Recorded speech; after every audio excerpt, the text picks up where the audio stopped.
Une communauté solide transforme. Une communauté qui est solide, il attire le monde, il transforme le monde. Et une communauté qui est solide, non, Acte 2, 47, il dit.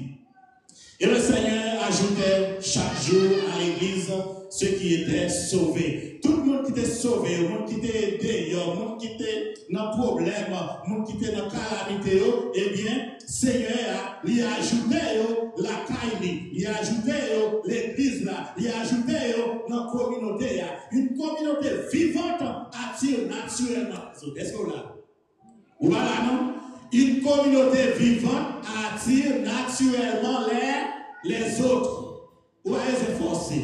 Où est se forcer? Une communauté qui vit. Qui a regardé, il va voir comment nous servi, comment nous avancé, comment nous grandi, comment nous-mêmes nous avons bon témoignage, comment nous fait la volonté de Dieu. Et bien, c'est pour ça l'autre, bon Dieu a envoyé monde venir dans la communauté. Ce n'est pas seulement une question de stratégie, mais de témoignage. Non seulement des stratégies qu'on met en place, mais des bons témoignages. Nous, chaque là, nous devons avoir un bon témoignage. Lorsque l'amour est réel, les gens le sentent et veulent en faire partie. L'amour, réel, l'autre monde a senti, l'autre monde a senti, bon bagage, nous t'allons faire partie de la communauté ça, la bon bagage, nous t'allons rentrer dans la communauté ça, la bon bagage qu'a fait, nous senti que la vérité, nous senti là que l'intégrité, nous senti là que l'amour, la sagesse, nous senti là sur la communauté que moi t'allons même participer. Et c'est comme ça qu'on a une communauté également qui zélé capable d'avancer.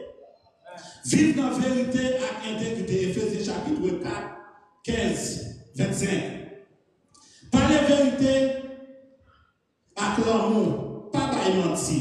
Chaque monde veut parler vérité avec frère. Communauté solide, pas bâtie sur hypocrisie, mais sous honnêteté. Une communauté qui est solide, c'est une communauté qui toujours pratique la vérité.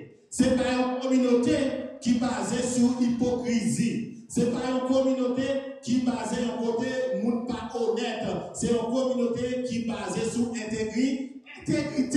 Et c'est une communauté qui est basée côté monde honnête. Qu'on ait une autre vérité Bible là, mais à compassion. Est-ce que là, qu'on ait une autre vérité Bible là, mais avec compassion. Est-ce qu'on connaît grand pile monde qui parle de don d'exhortation? Vous connaissez ça? Grand pile monde qui parle de don d'exhortation. Si vous sentez vous parlez de don d'exhortation, même si vous êtes sœur, ton côté, vous sentez vous t'as reproché levé, vous sentez vous t'as exhorté levé, pas de sœur à rien, attendez? Vous devez ça là, pas de rien. Ou ça donne ça va vous. Parce que, ou elle parle avec, c'est plus mal ou fait. Ou à côté, c'est plus mal ou fait. Quittez don d'exhortation pour le monde qui gagne don, quitter l'exhortation pour le monde qui gagne don d'exhortation. Tout ça va faire, doit faire bien. Ou pas qu'on voit bien des gens qui font bien, ils tellement fait bien en mal, et bien envirer tout contre lui. Est-ce que là, il fait bien en mal, bien envirer tout contre lui. Mais au monde qui fait mal, il tellement fait mal là bien, et tout le monde accepte mal là. Est-ce que nous là, nous n'avons tellement fait mal là, bien tout le monde accepte mal là. Nous qui fait bien, fait là, et c'est ça fait. N'importe ce qu'on va faire, c'est bien, on va faire bien, bien. Est-ce que là, c'est bien, on va faire bien, bien. C'est l'amour à partager l'amour à tout cœur, ouvrir, partager l'amour, partager l'amour avec frère, avec sœur, et faire toutes sortes capables pour grandir dans la parole de Dieu. Soyons des témoins vivants dans notre comportement et dans nos relations. Nous devons être des témoins qui vivants dans le comportement, nous, dans la relation que nous gagnons, une avec l'autre. Nous devons créer un moyen pour nous être bons témoins. Ce n'est pas n'importe témoin, non, des